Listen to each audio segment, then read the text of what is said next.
जी media के नुमाइंदे रवि त्रिपाठी ने कांग्रेस रुकने पार्लियामान इमरान प्रतापगढ़ी से खास बातचीत की। इमरान प्रतापगढ़ी ने कहा कि बीजेपी निहायत ही घटिया सियासत कर रही है। जिस परिवार ने मुल्क के लिए जान दी, उस परिवार पर बीजेपी निचली सतह की सियासत कर रही है। क्या कुछ कहा, सुनिए।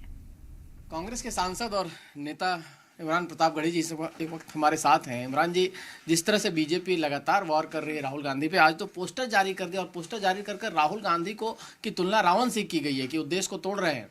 देखिए, भाजपा की बौखलाहट है ये। भाजपा उसी दिन से बौखलाई है जब से इंडिया अलायंस फॉर्म हुआ है। कभी इंडिया अलायंस की तुलना आतंकवादी संगठनों से करना, कभी घमंडिया बताना, कभी जंग लगा लोहा बताना, अब रावण बताना, ये सब दर्शाता है कि भारतीय जनता पार्टी बुरी तरह बौखला गई है। 2024 से पहले के जो 4 राज्यों के चुनाव हैं उसमें संभावित हार देख रही है और 2024 में भी उन्हें सत्ता से बाहर होना है। इसलिए परेशान होकर के एकदम निम्नतम स्तर की राजनीति पर उतर आए। अगर वो राहुल गांधी पे ये आरोप लगा रहे हैं कि वो भारत को डिस्ट्रॉय कर देंगे, जिस परिवार ने देश के लिए गोलियां खाई, 14 साल जेल में रहे पंडित जवाहरलाल नेहरू जी। पंडित जी 14 साल जेल में रहे देश के लिए, देश को आजाद कराने के लिए। इंदिरा जी के सीने पे कितनी गोलियां लगी थी कोई गिन नहीं सकता।